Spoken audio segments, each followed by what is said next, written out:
Hello, good morning.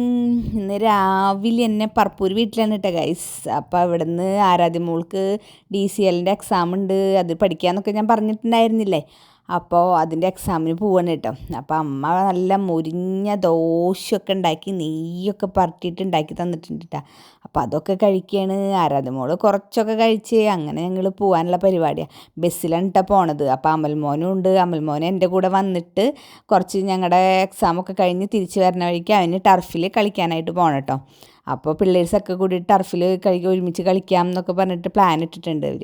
അപ്പോൾ ഞങ്ങൾ ബസ്സിൽ പോകാനുള്ള പരിപാടിയിൽ ബസ്സിലൊക്കെ ഇതേ കയറി. ആരാധ്യമൾക്ക് സീറ്റില്ലാത്ത കാരണം എൻ്റെ മടിയിലൊക്കെ ഇരുന്ന് ഇതേ അവിടെ എത്തിയിട്ടാ ഗൈസ്. അപ്പോൾ ഞങ്ങൾ അങ്ങോട്ട് പള്ളിനടയിലൊക്കെ ഇറങ്ങി അവിടേക്ക് നടന്ന് നീങ്ങുകയാണ്. അപ്പോൾ അവിടെ എത്താൻ 5 മിനിറ്റ് വൈകിട്ടുണ്ടെന്നാണ് എൻ്റെ ഒരു തോന്നൽ. അവിടെ വേഗം നടക്കുകയെന്ന് പറഞ്ഞപ്പോൾ ആരാധ്യക്ക് ഇന്ന് വരെ ഇല്ലാത്ത പഠിപ്പാണ് കേട്ടോ. ഇന്ന് ബുക്കൊക്കെ എടുത്ത് വെച്ച് നടന്ന് പഠിക്കുന്നുണ്ട്. സ്കൂൾ കണ്ടോടുകൂടി പഠിപ്പിൻ്റെ അത് കൂടി. സ്കൂളിലേക്കൊന്നും നോക്കാൻ നേരമില്ല മൂപ്പരാൾക്ക്, അതുപോലെ പഠിക്കണ്. ഈ ബുക്ക് കിട്ടിയിട്ട് ഒരു 5-6 മാസമായിട്ട് ഗൈസ്. അപ്പോൾ അന്നൊന്നും പഠിക്കാൻ തോന്നാത്ത പോലെയാണ് ഇന്ന് മൂപ്പരാളുടെ പഠിപ്പ്. അങ്ങനെ അവളവിടെയൊക്കെ ആക്കി ഞങ്ങൾ തിരിച്ച് പോരുകയാണ് കേട്ടോ. പോരുകയെന്ന് പറഞ്ഞാൽ അമൽമോൻ ഫുഡ് കഴിച്ചിട്ടുണ്ടായിരുന്നില്ല. അപ്പോൾ അവന് എന്തെങ്കിലും ചായ വേണമെന്ന് പറഞ്ഞിട്ടുണ്ടായിരുന്നു. അപ്പോൾ അവന് ജ്യൂസും പിന്നെ പൊറാട്ടയൊക്കെ വാങ്ങിച്ച് കൊടുത്തുട്ടോ. അവൻ അവിടെ എത്തിയപ്പോൾ അത് മതി എന്ന് പറഞ്ഞു. അങ്ങനെ ഞങ്ങൾ അവിടെ ഇരുന്ന് പോസ്റ്റായി ബോറടിച്ച് ഉറക്കമൊക്കെ വന്നു തുടങ്ങിയിട്ട്. എന്നിട്ട് ആരും കാണാനില്ല, ആരാധ്യമോളൊന്നും കാണാനില്ലല്ലോ എന്ന് വിചാരിച്ച് ഞങ്ങൾ ഇങ്ങനെ ഇരിക്കുക. എന്തമ്മ കാണാത്തതെന്ന് ചോദിച്ചിട്ട് അമൽമോനും പോസ്റ്റായിട്ട് കുറേ നേരമായി. അപ്പോഴേക്കും ആരാധ്യമോളുടെ ഫ്രണ്ട്സൊക്കെ ഇറങ്ങി വന്നു കേട്ടോ. അപ്പോൾ ഞാൻ വിചാരിച്ചു ആരാധ്യ ഇപ്പോൾ വരും എന്ന് വിചാരിച്ചു. ആരാധ്യമോളുടെ ഫ്രണ്ടിൻ്റെ അമ്മയേട്ടോ. ഇപ്പോൾ അടുത്ത് ഒരു ഉണ്ണിയും കൂടി ഉണ്ടായിട്ടുണ്ട്, 3 മാസമായിട്ടുള്ള കേട്ടോ. അപ്പോൾ ആ ഉണ്ണീനൊക്കെ എടുത്ത് ഞാനിങ്ങനെ നടക്കുക. ഉണ്ണീനെ എടുക്കുമ്പോൾ എനിക്ക് ആകെ കൂടി ഒരു വെപ്രാളായിരുന്നു കേസ് ആദ്യം. കാരണം കുറച്ച് നാളായില്ല നമ്മൾ ചെറിയ ഉണ്ണികളെയൊക്കെ എടുത്തിട്ട്. അപ്പോൾ എനിക്ക് എടുക്കുമ്പോൾ ഒരു പേടി പോലെയായിരുന്നു. 3 കുട്ടികളുടെ അമ്മയാണ്ടാ ഞാൻ, ആളാണ് പറയണത്. അങ്ങനെ ഞാൻ ഉണ്ണീനൊക്കെ കുറച്ച് നേരം എടുത്ത് അതിന് ശേഷം ഞങ്ങൾ തിരിച്ച് പോരും കേട്ടോ. പോരുമ്പോൾ കുറച്ച് പച്ചക്കറി ഐറ്റംസ് വാങ്ങിക്കാമെന്ന് വിചാരിച്ചിട്ട് കടയിൽ കയറിയത്. അമ്മ ഞങ്ങളോട് വരുമ്പോൾ തക്കാളി വാങ്ങിച്ചിട്ട് വരാൻ പറഞ്ഞിട്ടുണ്ടായിരുന്നു. അപ്പോൾ അവിടെ ഞാൻ ഈ ധർമ്മസിൻ്റെ കായ, നമ്മൾ പപ്പക്കായ ഓമക്കായ എന്നൊക്കെ പറയും, പല നാട്ടിൽ പല പേരാ. അപ്പോൾ അതൊക്കെ വാങ്ങിക്കാൻ നിൽക്കട്ടെ. അപ്പോൾ ഞാൻ വീഡിയോ എടുക്കുന്ന കണ്ടിട്ട് അവിടുത്തെ ചേട്ടൻ പറയാം ഞങ്ങളും വീഡിയോ എടുക്ക് എന്നൊക്കെ പറയുന്നുണ്ട്. അപ്പോൾ അതൊക്കെ കഴിഞ്ഞിട്ട് ഞങ്ങൾ ആരാധ്യമോൾക്ക് എന്തെങ്കിലും ഫുഡ് വാങ്ങിച്ച് കൊടുക്കണുണ്ടേ. അവൾക്ക് വിശക്കുണ്ട് എന്നൊക്കെ പറഞ്ഞിട്ട്, വിശപ്പൊന്നുമില്ല, കഴിച്ചിട്ടൊക്കെ ഉണ്ട്. എന്നാലും അവൾക്ക് പുറത്ത് പോയിട്ട് തിരിച്ച് വരുമ്പോൾ അമ്മ ഉള്ളതല്ലേ കൂടെ, അപ്പോൾ എന്തെങ്കിലും ചോദിച്ചാൽ കിട്ടുമല്ലോ എന്നുള്ളൊരു വിചാരത്തിൽ മൂപ്പരാൾ പറഞ്ഞു. അപ്പം പഴം ജ്യൂസും ചിക്കൻ റോളൊക്കെ വാങ്ങിച്ചു കൊടുത്തു. അമൽമോന് വേണ്ട, അമൽമോന് ഉപ്പ് സോഡ മതി എന്ന് പറഞ്ഞിട്ടാ. അങ്ങനെ ഞങ്ങൾ ബസ്സിലൊക്കെ കയറി ഞങ്ങൾ കടാന്തോട് ഇറങ്ങും. അമൽമോൻ നേരെ പോയിട്ട് ഇറങ്ങും കേട്ടോ. അങ്ങനെ ഞാൻ കുറച്ച് സാധനങ്ങളൊക്കെ വാങ്ങിച്ചിട്ടുണ്ടായിരുന്നു. ചാച്ചുവിന് വന്നപ്പോൾ ചാച്ചുവില്ല. അങ്ങനെ അമ്മ അവിടെ മീൻകറിയും ചീരപ്പേരിക്കുള്ളതൊക്കെ സെറ്റാക്കിയിട്ടുണ്ടായിരുന്നു. ആരാധ്യമോള് വേഗം ഡ്രസ്സൊക്കെ മാറി കളിക്കാൻ പോലുള്ള പരിപാടി. അങ്ങനെ ഞാൻ പെട്ടെന്ന് തന്നെ ഫുഡ് കഴിക്കാൻ പോകട്ടോ വയസ്സ്. ഞാൻ വിശക്കുന്നുണ്ട്, എനിക്ക് ഞാൻ മറ്റേ ജ്യൂസ് മാത്രമല്ലേ കുടിച്ചിട്ടുണ്ടായിരുന്നുള്ളൂ. അങ്ങനെ ഞാൻ നല്ല ഫുഡ് ഇങ്ങനെ വെട്ടാനുള്ള പരിപാടിയിൽ അതൊക്കെ കഴിച്ച് ഞാൻ പുറത്തേക്ക് പിള്ളേർസ് കളിക്കണതൊക്കെ നോക്കാൻ വേണ്ടിയിട്ട് പുറത്തേക്ക് ഇറങ്ങിയതാട്ടാ. പുറത്തപ്പം നല്ല കളിയിലാണ്. സച്ചും മാമിയും സഞ്ജും എല്ലാവരും ഉണ്ട് കേട്ടോ. എല്ലാവരും കൂടി കളിക്കാനുള്ള സെറ്റപ്പായിട്ട് കളിക്കുന്നുണ്ട്. നല്ല വെയിലുണ്ട്. പിള്ളേഴ്സിന് അതിന് വെയിലൊന്നും പ്രശ്നമില്ലല്ലോ ഗൈസ്. എല്ലാവരും കൂടി ചേർന്ന് കഴിഞ്ഞാൽ ഒരു പ്രത്യേക സന്തോഷമായിട്ടാ. അപ്പോൾ പിള്ളേഴ്സൊക്കെ കളിക്കണം. സച്ചു അമ്മയൊന്നും കളിക്കാൻ അങ്ങനെ വരാറില്ല, വല്ലപ്പോഴൊക്കെ വരില്ല. പക്ഷെ ഇപ്പോൾ കുട്ടികൾ വരുന്നുണ്ട് കേട്ടോ. അപ്പോൾ അതുകൊണ്ട് എല്ലാവർക്കും നല്ല സന്തോഷമാട്ടോ. അങ്ങനെ ഉണ്ണിക്കുട്ടനൊക്കെ തൃശ്ശൂരിൽ നിന്ന് വന്ന് അവരും ഫുഡ് കഴിക്കാനിരിക്കുക കേട്ടോ. എൻ്റെ ഫുഡ് അടിക്കാൻ ആദ്യം കഴിഞ്ഞ കാരണം ഞാൻ വീഡിയോ എടുത്ത് അവിടെ അങ്ങനെ നിന്നു. അങ്ങനെ അമ്മൂസ് ഉണ്ണിക്ക് ഭക്ഷണം കൊടുക്കുക കേട്ടോ. ഉണ്ണിക്ക് ഫുഡ് കൊടുക്കുമ്പോൾ നമ്മൾ അധികം എരിവുള്ളൊന്നും കൊടുക്കില്ല. എരിവ് ഇട്ട് കഴിഞ്ഞാൽ അപ്പം പറയും എരിഞ്ഞിട്ട് വയ്യേ എന്ന് പറഞ്ഞിട്ട് കഴിക്കില്ല.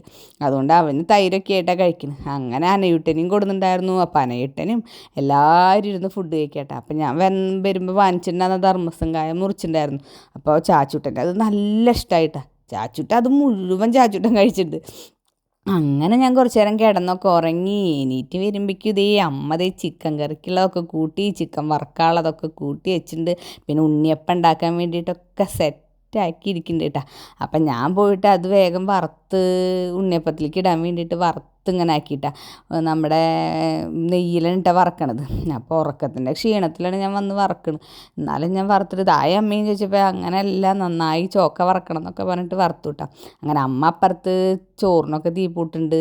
അത് കഴിഞ്ഞിട്ട് ഞങ്ങളുടെ അമ്മൂസൊക്കെ അനിറ്റ് വന്നു. ഉണ്ണൂട്ടൻ ചോറിൻ്റെ അവൻ മീൻ പിടിക്കാൻ പോയിട്ടുണ്ടായിരുന്നു കേട്ടോ, അനയൊക്കെ ആയിട്ട് പാടത്ത് മീൻ പിടിക്കാൻ പോയിട്ടുണ്ടായിരുന്നു. അപ്പോൾ മീൻ വരുമ്പോൾ അത് അവർക്ക് ബ്രാലൊക്കെ കിട്ടിയിട്ടുണ്ടായിരുന്നു കേട്ടോ ഗൈസ്. അപ്പോൾ അമ്മൂസ് നല്ലൊരു ഉറക്കം കഴിഞ്ഞ് വന്നിട്ട് അതൊക്കെ നോക്കുക.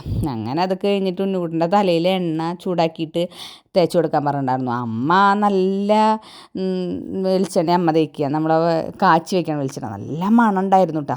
അപ്പോൾ ആ വെളിച്ചെണ്ണ ചെറുതാക്കി ചൂടാക്കിയിട്ട് ഉണ്ണൂട്ടിൻ്റെ തലയിൽ പരട്ടി കൊടുക്കാൻ പറയാം. കാരണം ഉണ്ണിക്കുട്ടൻ്റെ മുടി ഇങ്ങനെ കൊഴിയുണ്ട്, അവന് റിഗിലാണ് വർക്ക് ചെയ്യണത്. അപ്പോൾ അതിനെ ചൂടും കാറ്റും പൊടിക്കാറ്റൊക്കെ ഉണ്ടാവുമല്ലോ, അപ്പം തന്നെ മുടി നന്നായി കൊഴിയും. അങ്ങനെ പിള്ളേഴ്സൊക്കെ അപ്പുറത്ത് കളിക്കുന്നുണ്ട്. അമ്മൂസ് വെളിച്ചെണ്ണ തേച്ച് മസാജ് ചെയ്തുകൊണ്ടിരിക്കുന്നുണ്ട്, നന്നായി മസാജ് ചെയ്യുന്നുണ്ട്. അപ്പോൾ കുറേ നേരം മസാജ് ചെയ്തപ്പോൾ ഞാൻ പറഞ്ഞു 1 മണിക്കൂറിന് ഇത്രയൊക്കെ രൂപയാണ് മസാജ് ചെയ്യണേന്, വാങ്ങിച്ച അമ്മൂസേ എന്നൊക്കെ ഞാൻ തമാശയ്ക്ക് പറയട്ടെ. പിള്ളേഴ്സൊക്കെ നല്ല കളിയിലാട്ടോ. ഒരു തരം കളി കഴിയുമ്പോഴേക്കും ഒരാൾ വേറെ കളി കണ്ടെത്തും. അങ്ങനെ പല പല പല കളികളിലൂടെ കളിച്ചുകൊണ്ടിരിക്കുക. അപ്പോൾ ആ നേരത്തെ ഞാൻ അവിടെ നടക്കുമ്പോൾ അമ്മ എന്നോട് വേഗം വന്ന് ഉണ്ണിയപ്പം ഉണ്ടാക്ക് എന്ന് പറഞ്ഞിട്ടാ. അങ്ങനെ ശരി ചായ കുടിക്കാറായില്ലേ എന്നൊക്കെ വിചാരിച്ച് ഞാൻ ഉണ്ണിയപ്പമൊക്കെ ഉണ്ടാക്കാനായിട്ട് ഇങ്ങനെ വന്നു. ഉണ്ണിയപ്പമൊക്കെ ഒരു ലോഡ് ഉണ്ണിയപ്പമൊക്കെ ഒഴിച്ചുട്ടാ. ഉണ്ണിയപ്പച്ചട്ടി പുതിയതായിട്ടാ, അമ്മൂസും ഉണ്ണിട്ടിന് തൃശ്ശൂർ പോയിട്ട് വരുമ്പോൾ വാങ്ങിച്ചു കൊടുത്താൽ. അപ്പം അതിൽ പിടിക്കുമോ എന്നൊക്കെയുള്ള ഡൗട്ട് കൊണ്ടൊക്കെയാണ് ഉണ്ടാക്കിയത്. അങ്ങനെ അവർക്ക് ഉണ്ടാക്കലൊക്കെ കഴിഞ്ഞ് അമ്മൂസും ഉണ്ണൂട്ടിനൊക്കെ ഷട്ടിൽ ബാറ്റ് കളിക്കാനായിട്ട് ഇറങ്ങിയിട്ടാ. പിള്ളേർ കളിക്കണ മാത്രം കളിക്കാനുണ്ട്. അപ്പോൾ അവർക്കൊരു സുഖക്കുറവ്, അങ്ങനെ അവരും കൂടി കളിക്കാനായിട്ട് അവരും കൂടി ഇറങ്ങി. അങ്ങനെ അമ്മൂസ് എന്നെ ഉണ്ണിയപ്പം ഉണ്ടാക്കാൻ സഹായിച്ചിട്ടുണ്ടായിരുന്നു കേട്ടോ. അപ്പോൾ അതൊക്കെ കഴിഞ്ഞിട്ട് അവരും കളിക്കാൻ വേണ്ടിയിട്ട് നിൽക്കട്ടെ. അപ്പോൾ ടീമായി കളിക്കാൻ വേണ്ടി ടീം കണ്ടെത്തുക കേട്ടോ. ഇതൊരു പുതിയ ഗെയിം പോലെ ടീം കണ്ടെത്തുക. അപ്പോൾ ടീം രണ്ട് പേരെ പറഞ്ഞു, പക്ഷെ അത് സമ്മതിക്കില്ല. അനയൂട്ടനൊക്കെ അനയൂട്ടൻ ഒരേ പ്രായമില്ല, ഞാനും അമ്പലും സെറ്റ് ചെയ്യുന്നൊക്കെ പറയുമ്പോൾ അതൊന്നും ഉണ്ണൂട്ടനും സമ്മതിച്ചില്ല കേട്ടോ. അപ്പോൾ ഉണ്ണൂട്ടൻ ഇവരേക്കാ ചെറുതാവും ഗൈസ് കളിച്ചു തുടങ്ങിക്കഴിഞ്ഞാൽ. ഇവരേക്കാ മാമൻ 10-30 വയസ്സായി മാമനെ, പക്ഷെ 3 വയസ്സിൻ്റെ പ്രായം പോലും ഇല്ലാണ്ടാവും അവരുടെ കൂടെ കളിക്കുക കേട്ടോ. അങ്ങനെ അമ്മ വിളക്കയ്ക്കലൊക്കെ അമ്മയുടെ പരിപാടി കഴിഞ്ഞിട്ടുണ്ട്. അപ്പോൾ പിള്ളേർ ഒരു സെറ്റ് ഒരു ഭാഗത്തൊക്കെ കളിക്കേണ്ടത് ഉണ്ണിയപ്പൊക്കെ ഉണ്ടാക്കി സെറ്റാക്കി കഴിഞ്ഞു കേട്ടോ. അമ്മ അത് കഴിഞ്ഞിട്ട് ചിക്കൻ റോസ്റ്റിനുള്ള പരിപാടിയാണ്. ചിക്കൻ റോസ്റ്റല്ല, ചിക്കൻ കറിയാണ്. കുമ്പളങ്ങ ഉണ്ടായിരുന്നു, കുമ്പളങ്ങ ഇട്ടുള്ള നല്ല നാടൻ ചിക്കൻ കറി. അങ്ങനെ ചിക്കൻ വറക്കാനുള്ളതും വെച്ചിട്ടുണ്ടായിരുന്നു, ചില്ലി ചിക്കൻ. അപ്പം അത് വറക്കും തോറും ഓരോ ലോഡ് കൊടുന്നിടുമ്പോഴേക്കും പിള്ളേഴ്സും എല്ലാവരും കൂടിയിട്ട് വേഗം കഴിച്ചിട്ട് ചില്ലി ചിക്കൻ എൻ്റെ ചേച്ചിയൊക്കെ വരുമ്പോഴേക്കും ചില്ലി ചിക്കൻ കഴിഞ്ഞു കഴിച്ച് എത്ര വറുത്തുണ്ടായിരുന്ന അതൊക്കെ ഇട്ട് ഓരോ ലോഡ് ഇടണമെന്ന് മാത്രമേ അറിയുള്ളൂ. അപ്പോഴേക്കും പ്ലേറ്റ് കാലിയാവും. ലാസ്റ്റ് ചില്ലി ചിക്കൻ വറുത്തൊക്കെ കഴിഞ്ഞ കാരണം ചിക്കൻ കറിയൊക്കെ കൊടുത്തുവിട്ട കേസ്. അങ്ങനെ അപ്പോഴേക്കും പ്രേക്ഷേട്ടനൊക്കെ വന്ന് പ്രേക്ഷേട്ടനും ചോറൊക്കെ കൊടുത്തുവിട്ട. പ്രേക്ഷേട്ടൻ വന്നപ്പോൾ മാമാന്ന് പറഞ്ഞിട്ട് ആദ്യക്കുട്ടനല്ല ചാച്ചിക്കുട്ടൻ പോയിട്ട് മാമന് ഇട്ട് കൊടുക്കുക കേട്ടോ. അപ്പം മാമന് ഇത്ര ഇട്ടാണോ എന്നൊക്കെ മാമൻ ചോദിക്കുന്നുണ്ട്. മാമൻ ചിഞ്ഞോ എന്നൊക്കെ പറഞ്ഞിട്ടാണ് കൊടുക്കണത്.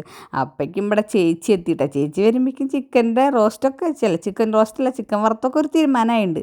എന്നാലും ചിക്കൻ കറി കഴിച്ച് കൊടുക്കാം വിചാരിച്ചു ഞാൻ. അങ്ങനെ ചേച്ചിയൊക്കെ എത്തി. ഞങ്ങൾക്ക് സിനിമയ്ക്ക് പോകാനൊരു പ്ലാൻ ഉണ്ട് കേട്ടോ. അങ്ങനെ അവളുടെ ഫുഡും എല്ലാവരും കഴിച്ചതിന് ശേഷം ഞങ്ങൾ സിനിമയ്ക്ക് പോകാനായിട്ട് റെഡി ആയിട്ട് നിൽക്കണം കേട്ടോ ഗൈസ്. ചൂണ്ടലിൽ മാജിക് ഫ്രെയിംസിൻ്റെ ഇവിടെയാണ് സിനിമ ബുക്ക് ചെയ്തിട്ടുണ്ട്. കാന്താര ഫിലിമിനാണ്. അപ്പം അമ്മയൊക്കെ സുന്ദരി കുട്ടിയായിട്ട് ഒരുങ്ങി നിൽക്കണം കേട്ടോ. അമ്മയുടെ ഒരുവിധം ഇപ്പം ഈ ഉണ്ടാക്കലും പണികളും ഞങ്ങൾക്ക് തിന്നാതരലൊക്കെ കഴിഞ്ഞിട്ടുണ്ട് ഗൈസ്. പാവം തോന്നും ഇത്ര അധികം പേർക്ക് സ്ഥിരം ഫുഡ് ഉണ്ടാക്കുമ്പോഴൊക്കെ. ഞങ്ങൾ ചില്ലറ സഹായങ്ങളെല്ലാം ചെയ്യണമല്ലോ, ബാക്കിയൊക്കെ എൻ്റെ അമ്മക്കുട്ടിയല്ല ചെയ്യണത്. അങ്ങനെ എല്ലാവരും റെഡിയായിട്ട് സിനിമയ്ക്ക് പോകാനുള്ള പരിപാടിയിലാണ് കേട്ടോ. അപ്പോൾ മാമൻ്റെ കാറിലാണ് പിള്ളേർ സെറ്റൊക്കെ കയറുള്ളൂ. പ്രേക്ഷേട്ടൻ്റെ കാറിൽ ഞങ്ങൾ വലിയ വയസ്സെത്തി തള്ളവൈബുള്ള ആൾക്കാരൊക്കെ അതിൽ കയറുള്ളൂ. പിള്ളേരൊക്കെ മാമൻ്റെ കാറിലാണ് കയറുള്ള ഗൈസ്. അങ്ങനെ ഞങ്ങളത് അവിടെ എത്തി. തിയേറ്ററിൽ എത്തിയില്ല ഗൈസ്. തിയേറ്ററിൽ എത്രയാക്കുമ്പോൾ ഞങ്ങൾ കഫേയിൽ കയറി. നമ്മൾ റെസ്റ്റോറൻറ്റ് പോലെ ചെറിയൊരു ചായ കുടിക്കാം. കാരണം രാത്രി 11 മണിയുടെ ഷോയ്ക്കാണ് ബുക്ക് ചെയ്തിട്ടില്ലേ. ആ നേരം ആകുമ്പോഴേക്കും അവിടെ കിടന്ന് ഉറങ്ങണ്ടാന്ന് വെച്ചിട്ട് ഓരോ കാലിച്ചായ കുടിക്കാമെന്ന് വെച്ചിട്ട് അനയൊക്കെ ഇറങ്ങുമ്പോൾ എന്താ വേണ്ടതെന്ന് ചോദിക്കുമ്പോൾ മാമൻ പറഞ്ഞു 10 റുപ്യയുടെ കാലിച്ചായ മാത്രം പറഞ്ഞിട്ടാ കയറിയില്ലെന്ന് പറഞ്ഞിട്ടാ അവൻ തമാശ പറയുന്നുട്ടോ ഗൈസ്. അങ്ങനെ കയറിയപ്പോൾ അമ്മയ്ക്ക് ഫലൂദ പറഞ്ഞു. ഞങ്ങളൊക്കെ ഓരോരുത്തർ ബൂസ്റ്റ് ഹോർലിക്സ് ഇത്രയും വയറ് നിറച്ച് ഫുഡ് കഴിച്ചിട്ടാണ് വന്നിട്ടുള്ളത്. എന്നിട്ടാണ് ഇതിവിടെ കഴിക്കാനായിട്ട് ചായ ആയിട്ട് കുടിക്കാം എന്നുള്ള രീതിക്കാണ് ഇറങ്ങിയിട്ടുള്ളത്. അങ്ങനെ ഫലൂദ അമ്മയ്ക്ക് ഫലൂദയാണ് പറഞ്ഞിട്ട് അപ്പം ഞങ്ങളെല്ലാവരും അമ്മയുടെ ഫലൂദ കാത്തിരിക്കുകയാണ്. ആ നേരത്ത് നമ്മുടെ അനയൂട്ടൻ്റെ ബൂസ്റ്റല്ല, അനയൂട്ടൻ കോഫിയാണ് പറഞ്ഞു. അപ്പോൾ അനയൂട്ടൻ്റെ കോഫി, പ്രേക്ഷേട്ടന് വയറിനൊരു സുഖമില്ലാതുകൊണ്ട് പ്രേക്ഷേട്ടൻ ലെമൺ ടീ, അങ്ങനെ ആരാധ്യമോള് ബൂസ്റ്റ്, അങ്ങനെ പതുക്കെ കഴിച്ചുകൊണ്ടിരിക്കട്ടെ. അല്ല ചാച്ചൂട്ടനും ചായ കുടിക്കുന്നുണ്ട് കേട്ടോ. ചാച്ചൂട്ടന് നല്ല ഇഷ്ടമാട്ടോ ചായ എന്ന് പറയും. അങ്ങനെ ആ നേരം അമ്മയുടെ ഞങ്ങൾ കാത്തിരുന്ന ഫലൂദ എത്തി ഗൈസ്. എത്തിയത് മാത്രം അറിഞ്ഞുള്ളൂ കേട്ടോ. അമ്മയ്ക്ക് എന്ന് പറഞ്ഞ ഫലൂദയുടെ ഗ്ലാസ് മാത്രമേ ഗൈസ്. ആദ്യം ചേച്ചിട്ട് ഒരു ടീസ്പൂൺ ചോദിച്ച് ചേച്ചി ഇട്ടത് മാത്രം അറിഞ്ഞുള്ളൂ. അങ്ങനെ ഞങ്ങൾ അപ്പോൾ ആ ചാച്ചൂട്ടൻ്റെ ചായ കുടിയൊക്കെ കഴിഞ്ഞ ശേഷം മാമൻ ചാച്ചൂട്ടനെ പുറത്തൊക്കെ കൊണ്ട് കളിപ്പിക്കുന്നുണ്ട് കേട്ടോ. അങ്ങനെ എല്ലാം കഴിഞ്ഞ് തിയേറ്ററിൽ എത്തി. ഒരു 5-10 മിനിറ്റും കൂടി ഉണ്ട് തിയേറ്ററിൽ ഫിലിം തുടങ്ങണം. അപ്പം ഞങ്ങൾ വേഗം മുകളിലേക്ക് കയറുകയാണ് കേട്ടോ. അപ്പം എല്ലാവരും കൂടി മുകളിലേക്ക് കയറി തിയേറ്ററിൻ്റെ തൊട്ടടുത്തെത്തി ഗൈസ് ഞങ്ങളെല്ലാവരും. അപ്പം അച്ഛനോട് ഞാൻ പറയാം, വേഗം നടന്നോ വേഗം നടക്ക് എന്ന് പറയണ്ട അച്ഛനോട്. ഇതേ ഇപ്പം സിനിമ തുടങ്ങും. കാന്താര ഫിലിമിനാണ് ഞങ്ങൾ പോണത്. തുടങ്ങാറൊന്നായിട്ടില്ലേ, 10 മിനിറ്റ് ഉണ്ട്. എന്നാലും ഞാൻ അച്ഛനോട് പറയാം വേഗം എന്ന് പറഞ്ഞിട്ട് വേഗം നടന്ന് ഞങ്ങളിത് അവിടെയൊക്കെ എത്തി. ചാച്ചൂട്ടനും എല്ലാവരും ഇങ്ങനെ പുറത്ത് നടക്കുമ്പോൾ നല്ല സന്തോഷമല്ല എല്ലാവർക്കും. അപ്പോൾ എല്ലാവരും നല്ലൊരു വൈബിലാണ് കേട്ടോ ഞങ്ങൾ ഇരിക്കണത്. അങ്ങനെ പിന്നെ വൈബ് കൂട്ടാൻ വേണ്ടിയിട്ട് എൻ്റെ ഉണ്ണൂട്ടോ ഓരോ തമാശകളും ഇങ്ങനെ പറഞ്ഞുകൊണ്ടേയിരിക്കും. അങ്ങനെ ഞങ്ങൾ തിയേറ്ററിൻ്റെ ഉള്ളിലേക്കൊക്കെ കയറിയപ്പോൾ റെഡ് മഴയായിരുന്നു ഗൈസ്. ഞങ്ങൾ ഫോട്ടോസൊക്കെ എടുത്തപ്പോൾ ഒരു പ്രത്യേക റെഡ് മഴയായിരുന്നു. ഈ തിയേറ്ററിൽ ഞങ്ങൾക്ക് ആദ്യമായിട്ടാണ് വരുന്നത്. അപ്പോൾ എനിക്കിഷ്ടപ്പെട്ടു.